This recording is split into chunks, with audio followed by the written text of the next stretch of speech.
જે બહાદુર હોય ને ક્યાં ઘોડી લઈ જાય. એમાં એક જ જણો નીકળો બહાદુર છું ઘોડી લઈ જાઓ, બાકી બધા સફરજન લઈ જાય. એક જ જણો નીકળો, બૈરાવ નું જ હાલે. તમે એમ કહો ઘરવાળા નું હાલે, કોઈ નું હાલે. એમાં એક જણો ઘોડી લઈ ગયો હોય કે હું બહાદુર છું કે મારું હાલે લઈ ગયો ને ઘરે ગયો તો કે આ કાળી ઘોડી કાઢી આવે તો સફેદ લઈ આવો તો પાછો ગયો સફેદ ઘોડી આપો તો કે ગાંધી ના સફરજન લેવા જાય કે ઘરવાળાનું જ માનો પડી વાત આખી હવે છે તોય તમને બનાવતા આવડે એ ખબર ન હોય.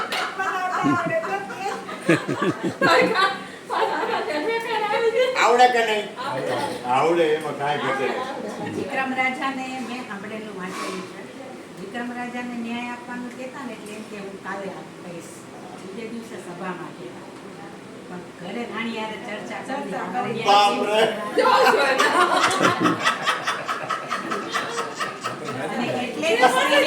અને એટલે જ સ્ત્રીને કેવી રીતે રાખી છે એને ભણવી ન જોઈએ કે ભણે તો બહાર જાય તો ખબર પડે ને કે બહાર શું થાય. અને ખાસ કરીને 2 વર્ગના એ વધારે ઓજલમાં રાખી છે કારણ કે બહાર શું થાય છે. હું અહીં આવી તો મને ખબર પડે, હું પહેલી વાર આવી છું આવી રીતે. આજે મેં રિક્ષા કરી, સાહેબે કીધું કે કેમ, સાહેબ કે મારે ટાઈમ નથી, મારે જવું છે. ઓલા ભાઈને કીધું મેં સોસાયટી ભૂલી ગઈ. પછી મેં કીધું કે 100 રૂપિયા, મેં 100 રૂપિયા પણ મને ઠેકાણે ઉતાર છે, ઓછા નથી કરતી. અને આમ આગળ વયા ગયા. 5 નંબર જ નો દેખાણી, 6 દેખાણી, 3 દેખાણી.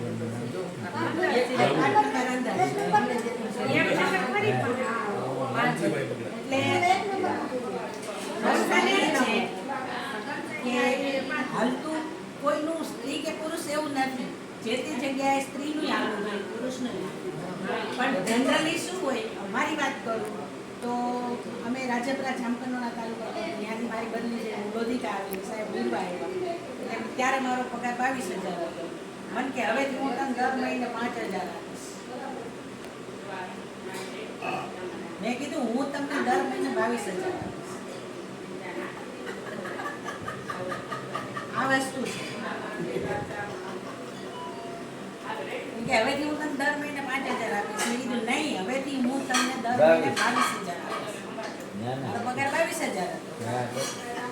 પણ કદાચ ખરાબ લાગે, પુરુષ પ્રધાન દેશમાં શું છે કે બસ મારું ઘર અને મારું કુટુંબ. આપણે ટૂંકો આગળ જાય તો સરસ રીતે આપણે આગળ જાય. આખા બ્રહ્માંડની રચના નહીં, આખા વિશ્વની રચના એ 2 વસ્તુથી છે. આખા વિશ્વની રચના પુરુષ અને પ્રકૃતિ. આખા વિશ્વની રચના રહીને આખા વિશ્વની, એને શિવ શક્તિ કયો, કૃષ્ણ રાધા કયો, અથવા કોઈ પણ નામ આપો, આખા બ્રહ્માંડની રચના રહીને એ પુરુષ અને પ્રકૃતિની છે. બીજું હજી મને સત્સંગ આવે છે તો હું તમને કહું, પુરુષ છે ને અને સ્ત્રી છે ને, એમાં પુરુષ હોય ને એમાં 2 વસ્તુ છે, સ્ત્રી અને પુરુષ. પુરુષમાં છે અને સ્ત્રી હોય ને એમાં સ્ત્રી અને પુરુષ 2 છે. કોક બાઈ એવી જબરી હોય ને તો કાચલો પકડીને કોકને ખોળા બેહાડી દે, હેઠો બેજા છાડે પડો. તેની અંદર પુરુષત્વ વધારે હોય. આ આપણું શરીર રહ્યું ને એ 2 ભાગમાં વહેંચાયેલું છે, સ્ત્રી અને પુરુષ, શિવ અને શક્તિ. અને કોઈ ભાઈ એવો હોય ને તો એની અંદર એ તાકાત હોય. એટલે આખા બ્રહ્માંડની રચના, આખા વિશ્વની રચના 2 વસ્તુમાં. હવે આમાંથી એકય વસ્તુ તમે તોડી પડી નહીં આવો. આ બ્રહ્માંડની રચનામાં આ પરમાત્માની જે રચના છે ને એમાં તોડફોડ કાંઈ છે જ નહીં. આ વિશ્વની જે રચના છે ને એમાં તમે કાંઈ કરી ન શકો. એની રચના છે ને યોગ્ય છે. અને કાંઈ પણ આ આંખ છે ને એ આમ હલે ને એટલે કર્મ છે. આપણી આંખ છે ને આ હલે છે ને આમ પટપટ થાય ને ઈ કર્મ છે. આપણી કર્મ છે ને પ્રકૃતિ વગર ન થાય. શક્તિ વગર કોઈ વસ્તુ બને નહીં.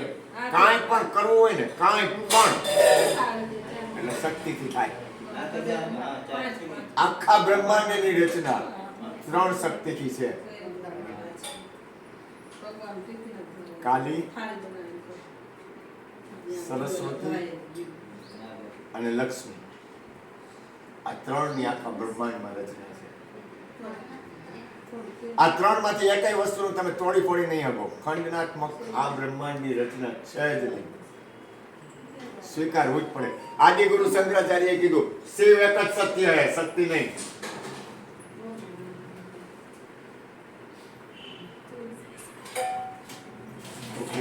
તમે શિવને માનો છો એક નહીં, શક્તિને નથી માનતા?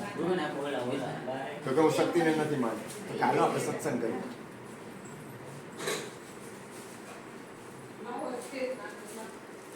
તો ચાલો સત્સંગ કરવામાં આગળ આવેલા ને, એટલે કે આપણે આ ડુંગર ચડવો છે, ઓલી એ શક્તિ ખેંચી લીધી શંકરાચાર્ય.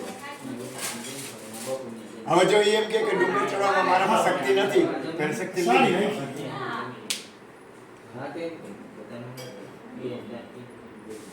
એમ કેમ કે હું ડુંગર ચડી શકું નથી, મારામાં શક્તિ નથી, તો તું શક્તિ તો બોલો.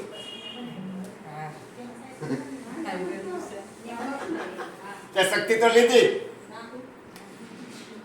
બીજું પછી એની યારે સત્સંગ આવ્યો. સત્સંગ આવ્યો ને એમાં એક સ્ત્રીએ પૂછ્યું કે સ્ત્રી એટલે એના જે ઘરવાળો હતો ને, મિંડન મિશ્ર કેવો હતો, એ સત્સંગ કરતા એનો ઘરવાળો હારી ગયો અને શંકરાચાર્ય જીતી ગયા. એટલે શંકરાચાર્ય જીતી ગયા ને એટલે કે મારો એક પ્રશ્ન છે એની ઘરવાળી, મારી યારે સત્સંગ કરો કે હા કે બોલો તમારો પ્રશ્ન. તો કે સ્ત્રી પુરુષના યોગમાં તમે શું જાણો છો?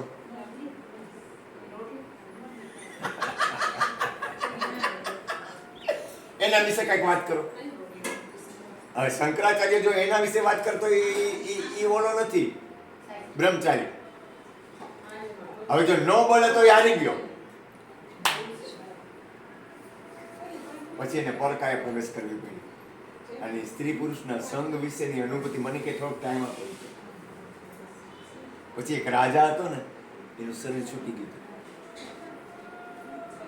એની રાણીને એમ થયું કે મારો ઘરવાળો ક્યાં ગયો. એના શિષ્યને કીધું હું એના શરીરમાં જાઉં છું. પછી પરકાએ પ્રવેશ જાણતા હતા એટલે એના શરીરમાં ગયા ને એને જીવતો કર્યો. શરીરમાં જઈને ઘરવાળીએ રાણીએ યોગ કર્યો. એ વસ્તુ જાણી પછી એને કીધું કે હું જો બહાર નીકળી જાવ એ પહેલા પાછળ તમે. એટલે ઓલી વિચાર કરે કે હા મારો ઘરવાળો કોઈ દી આટલો બધો કરુણામય, આટલો બધો દયાળુ, આવું હતો નહીં, બધાનું ભલું કરે, આખા ગામનું ભલું કરે, આખા રાજનું ભલું કરે, આખું ગાંધીનું આવો તો મારી આ વાત કરે છે તો આટલો વિવેકાનામાં ક્યાંથી આવી ગયો? ઓલી વિચાર કરે આટલો દયાળુ નહોતો, આટલો દાનવીર નહોતો, આ બધાનું ભલું કરે એવું હતો નહીં મારો ઘરવાળો. આ મારો ઘરવાળો શરીર છે ને આની આવીને એનો વ્યવહાર છે, મારી એને જે બધી વ્યવહાર વહીવટ કરે છે એ આખી અલગ છે. એ કે પછી અનુભૂતિ કરીને પછી એને કીધું. ત્યાર પછી આદિગુરુ શંકરાચાર્ય ની આમ વાત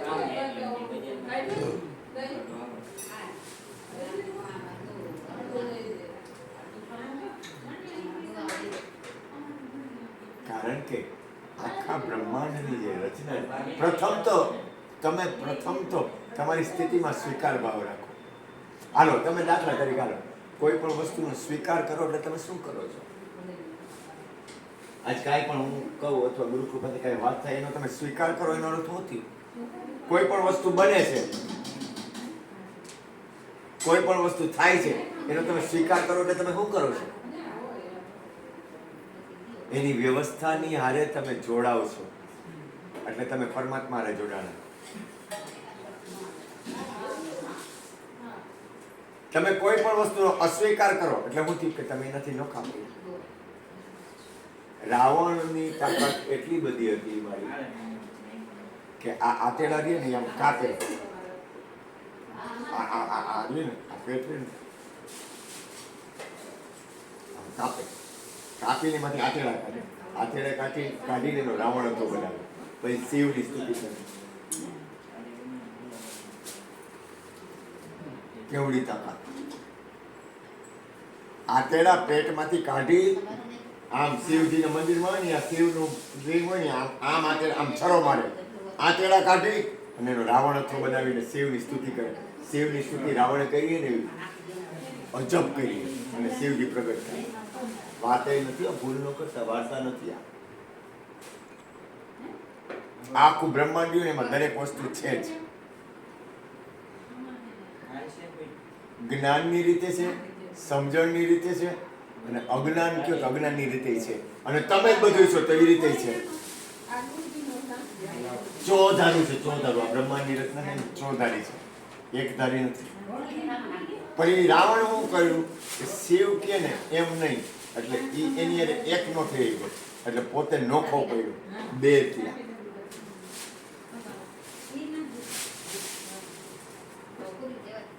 એટલે આપણે કહેવાનો મતલબ શું છે કે આપણે એની વ્યવસ્થાનો સ્વીકાર કરીને એટલે આપણે એની હારે એક થયા. કરવાનો તો એક છે ને કે બે? નરસિંહ મહેતા એક કર્યો, અખિલ બ્રહ્માંડમાં એક તું શ્રી હરિ જુજવે રૂપે આનંદ પાડે. જો નરસિંહ મહેતા મહાન થઈ ગયા અને રાવણ મહાન થયો તો બે થયા. એને શું કર્યું? એનો સ્વીકાર ન કર્યો, પોતાનો મત રાખી અને પોતે એનાથી અલગ અહમના ઘરમાં જઈને કરતા પણ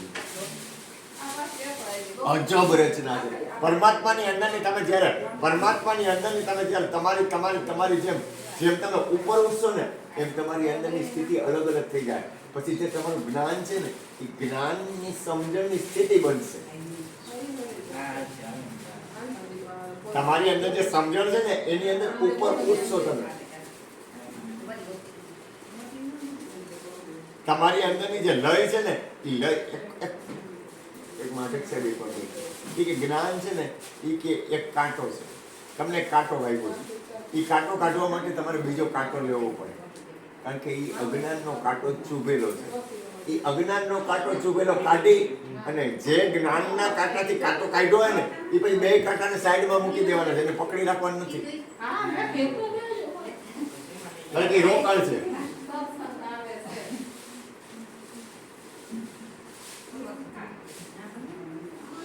જનક મહારાજે કીધું,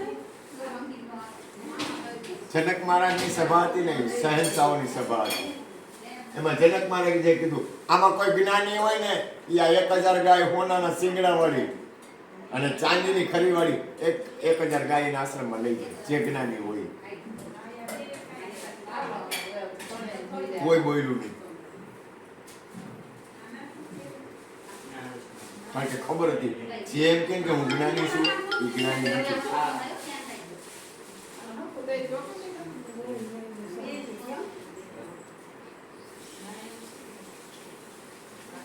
અને યાજ્ઞવલ્ક ઋષિ ઉભા થયા, વિશ્વનો શહેનશાહ યાજ્ઞવલ્ક ઋષિ, વિશ્વનો શહેનશાહ. એને કીધું આ ગાયનો મને મોહ થાય છે, ગાય આપણા આશ્રમમાં લઈ ગયો. એને શું કીધું? આ ગાયનો મને મોહ થાય છે, આને આપણા આશ્રમમાં લઈ ગયો. જો એને એમ ન કીધું હું જ્ઞાની છું, કેવડી એની લાઈન, એની સ્થિતિ, એની બોલવાની, મહાપુરુષોની જે બોલવાની રીત, એની હાલવાની ગતિ, એની સ્થિતિ અજબ હોય. એ પરખી ન હગાય. એ કે આનો મને મોહ થાય, આપણા આશ્રમમાં લઈ ગયો. હું એમ કહું કે આ ભરતભાઈની ગાડી છે એનો મને મોહ છે, મારા ઘરે લઈ ગયો.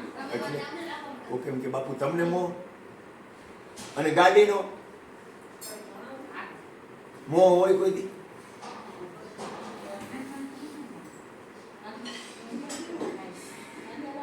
હોય મોહ? હોય મોહ?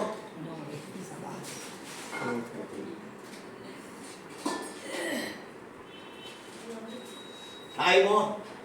સાચું કહેજો, ખોટું ન બોલજો. નો થાય, કારણ કે ગુરુની કૃપા છે, સદગુરુની કરુણા છે. સદગુરુ સંતો અને મહાપુરુષોનો સંગ કરીને એનું રિઝલ્ટ હોય જ. કાંઈક રિઝલ્ટ એટલે કાંઈ જોઈશી વ્યવહાર વહીવટ એ નહીં હોય, એ વાત નથી, સ્થિતિ હોય. અને આપણે ગોરધનભાઈને કહી મને તો આ ખબર નહીં, ગોઠવણી કાંઈ હોય નહીં, આવે તો આવે, એમને આવે ન આવે તો કાંઈ ન આવે.